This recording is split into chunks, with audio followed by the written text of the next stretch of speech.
Hello everyone, this is Arun और स्वागत करता हूँ आपका एक और वीडियो में जिसमें हम नया कंसेप्ट सीखने वाले हैं जो कि है यूनियन और इंटरसेक्शन की प्रैक्टिकल प्रॉब्लम्स।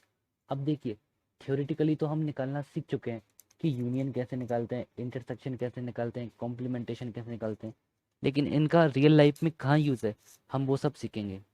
तो उससे पहले आपको एक फॉर्मूला बता देता हूँ मैं। एक जनरल फार्मूला है। उससे पहले कुछ और चीज़ें बता देता हूँ। ये वेन डायग्राम है। एक सेट ए ये है और सेट मैंने बी ए बना लिया। अब ये दोनों सेट आपके क्या हैं? ये दोनों सेट आपके डिसजॉइंट सेट हैं, मतलब कोई भी एलिमेंट इन दोनों में कॉमन नहीं है। तो हम कह सकते हैं कि यहाँ पे ए इंटरसेक्शन बी जो है वो नल है। ठीक है। इस केस में अगर मैं ए यूनियन बी निकाल लूँ, ठीक है, ए यूनियन बी आपका क्या आ रहा है? ए के एलिमेंट और बी के एलिमेंट, तो ए प्लस बी, है ना। ए यूनियन बी के एलिमेंट आपके होंगे number of element in A plus number of element in B.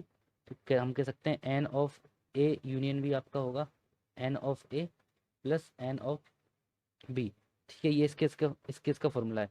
लेकिन इन जनरल में क्या होता है? जनरल में मतलब अगर हमारे पास जो इंटरसेक्शन है वो नल नहीं है, मतलब सेट ए ये है आपका और सेट बी आपका ये है। ठीक है, यहाँ पे इन दोनों के बीच में कुछ इंटरसेक्शन पार्ट आ रहा है। तो इन जनरल एक फॉर्मूला होता है हमारा, number of element in A union B is equal to number of element in A plus number of element in B minus number of element in A intersection B.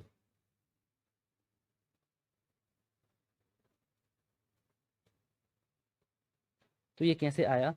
जो आपके number of element A union B इस पूरे area में, इस पूरे reason में, जो अंदर वाला पार्ट है उसके जो एलिमेंट है वो आपके इक्वल होंगे ए के एलिमेंट प्लस बी के एलिमेंट। तो देखिए, ये माइनस का पार्ट, ये फैक्टर क्यों आ रहा है? यहाँ पे देखिए, मैं यहाँ पे नंबर ऑफ ए के एलिमेंट ऐड कर रहा हूँ तो ये वाला सर्कल के अंदर के सारे एलिमेंट ऐड हो गए। जब मैं बी के एलिमेंट ऐड कर रहा हूँ तो ये वाले सर्कल के सारे एलिमेंट ऐड हो गए। ठीक है, यहाँ तक जब मैं पहुँचा तो ये सर्कल ऐड हो गया और ये सर्कल ऐड हो गया। और ये कॉमन पार्ट है ना, ये इंटरसेक्शन पार्ट, ये आपका दो बार ऐड हो गया इस प्रोसेस में। एक बार तो ए के साथ ऐड हो गया और एक बार बी के साथ ऐड हो गया। तो इसी को, बट हमको तो एक बार चाहिए, हमको अगर ए यूनियन बी चाहिए तो इस ये दोनों सर्कल ने जो रीजन कवर कर रखा है उसकी वैल्यू चाहिए। यानी ये वाला पार्ट प्लस ये वाला पार्ट प्लस ये बीच वाला पार्ट, ये तीन रीजन है ना हमारे पास। सपोज ये R1 है, ये R2 है, तो ये R3 है। तो ए यूनियन बी में आपका आएगा R1 plus R2 plus R3। ठीक है, तो हमको ये तीनों पार्ट जो हैं वो एक एक बार लेने हैं। लेकिन जब मैंने ए और प्लस बी किया, जब मैं यहाँ तक पहुँचा तो ये जो इंटरसेक्शन वाला पार्ट है ना, ये दो बार ऐड हो गया। ठीक है, तो दो बार ऐड हुआ तो एक बार हटाना पड़ेगा, इसलिए ये माइनस करके एन ऑफ ए इंटरसेक्शन भी आता है। तो आई होप आपको ये समझ आया होगा। तो ऐसे ही तीन अगर सेट हैं तो उसका फॉर्मूला मैं लिख देता हूँ, तीन सेट का फॉर्मूला। तो number of element in A B C के यूनियन में आते हैं N of A plus N of B plus N of C. पहले तो तीनों को प्लस कर लेंगे। ठीक है, फिर क्या करेंगे? माइनस। अब ए बी सी में से दो दो के पेयर बनाएंगे। जैसे सपोज ये आपका सेट ए है, ये आपका सेट बी है और ये आपका सेट सी है, ए बी सी। ठीक है, तो सबसे पहले तो ए ये ऐड किया मैंने, ये वाला सर्कल ऐड किया, फिर मैंने ये वाला सर्कल ऐड किया और फाइनली सी तक मैंने ये वाला सर्कल ऐड किया। तो ये करते करते क्या हुआ? अब माइनस कुछ पार्ट दो बार ऐड हो गए हैं, वो हम डिलीट करने वाले हैं। तो ए बी सी में से दो दो के पेयर बनाएंगे, हम दो दो के पेयर बनाएंगे। पहले ए और बी को ले लेते हैं, तो ए और बी का इंटरसेक्शन पार्ट को माइनस करेंगे। अब बी और सी को ले लेते हैं, बी और सी के इंटरसेक्शन पार्ट को माइनस करेंगे। अब ए और सी को ले लेते हैं, ए और सी के इंटरसेक्शन पार्ट को माइनस करेंगे। ओके, तीनों को माइनस कर दिया। अब ये वाला पार्ट है, बीच वाला ये वाला ट्राइंगल पार्ट है, ये तीनों का कॉमन पार्ट है, इसको प्लस कर देंगे। ठीक है, तो ये आपका 3 सेट के लिए फॉर्मूला है। तो एक बुक में एग्जाम्पल दे रखा है, एग्जाम्पल नंबर 23।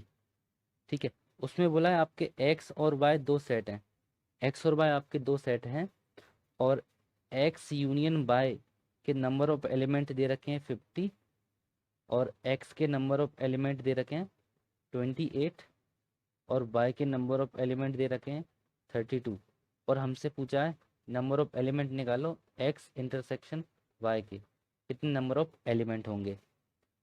तो देखिए, इस फॉर्मूले के अकॉर्डिंग जो N of X union Y होगा वो आपका होगा N of X plus N of Y minus N of X intersection Y. ठीक है, यहाँ पे वैल्यू रख दो, नंबर ऑफ एलिमेंट इसकी वैल्यू 50 दे रखी है, 50 equal to 28 plus 32 minus N of X intersection Y. तो ये 50 माइनस 28 प्लस 32 आपका होगा 60 equal to minus N X intersection Y.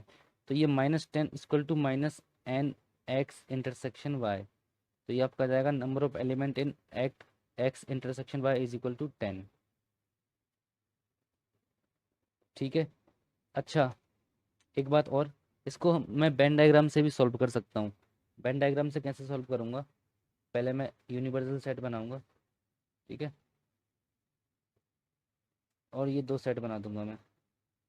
Suppose ये सेट ए है, सेट बी है। आपको पहले जनरल अप्रोच बता देता हूँ, ये जो पार्ट्स हैं इनको क्या बोलते हैं। देखिए, ये पूरा आपका ए है, ये पूरा आपका बी है, ये पूरा आपका यू है। ठीक है, अब ये जो आपका पार्ट है बीच वाला, इसको आप कहते हो ए और बी का कॉमन पार्ट, मतलब इंटरसेक्शन। ओके, और इस पूरे पार्ट को,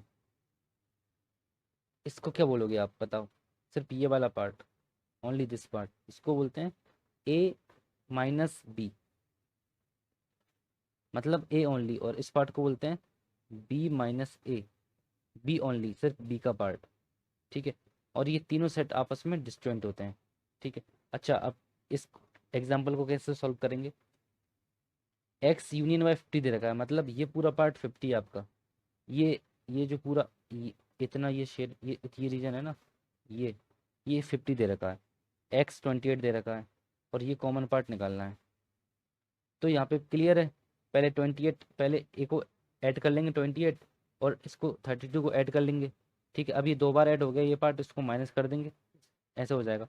जब 3 वाला केस आएगा ना, जब आपको 3 सेट होंगे, उस केस में ये वाली मेथड बहुत फास्ट आपके आंसर ला सकती है, लेकिन आपको एग्जाम में तो इसी तरह करना है। तो यार आप लोग सोच रहे होंगे कि मैंने तो आपको कहा था कि प्रैक्टिकल प्रॉब्लम्स ऑफ यूनियन और इंटरसेक्शन हम लोग डिस्कस कर रहे हैं, लेकिन अभी तक ये जो बताया है मैंने, यहाँ पे प्रैक्टिकल तो कुछ आया नहीं। तो वो भी देख लेते हैं, एग्जाम्पल नंबर 24। तो एग्जाम्पल नंबर 24 बोल रहा है कि स्कूल में आपके, स्कूल में 20 टीचर हैं।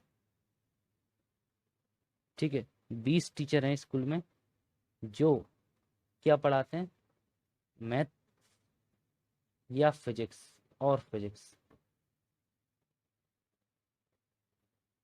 किसी स्कूल में 20 टीचर मैथ्स या फिजिक्स पढ़ाते हैं, 12 टीचर आपके सिर्फ मैथ्स पढ़ाते हैं, सिर्फ मैथ्स नहीं, मैथ्स, 12 टीचर आपके मैथ्स पढ़ाते हैं, 20 टीचर मैथ्स या फिजिक्स पढ़ाते हैं, और 4 टीचर आपके दोनों सब्जेक्ट पढ़ाते हैं। तो वो पूछ रहा है फिजिक्स कितने टीचर पढ़ाते हैं, फिजिक्स कितने टीचर पढ़ाते हैं। ठीक है, तो इससे पहले आपको एक बात बता देता हूँ, क्या होता है जो यूनियन होता है ना, उसे इंग्लिश में और से रिप्लेस कर सकते हैं हम। मैथ्स का जो यूनियन सिंबल होता है उसे इंग्लिश में और से रिप्लेस कर सकते हैं हम, और जो इंटरसेक्शन सिंबल होता है उसे एंड से रिप्लेस कर सकते हैं हम। ठीक है, तो पूछा फिजिक्स के कितने होंगे। अब यहाँ पे देखिए, टीचर्स मैथ्स और फिजिक्स, सपोज मैंने सेट ए ले लिया, ए में वो टीचर हैं जो मैथ्स पढ़ाते हैं, और बी में वो टीचर हैं जो फिजिक्स पढ़ाते हैं। ठीक है, तो मैथ्स और फिजिक्स, मैथ और दिया है, और मतलब यूनियन, तो ए यूनियन बी के नंबर ऑफ एलिमेंट दे रखे हैं यहाँ पे 20 है।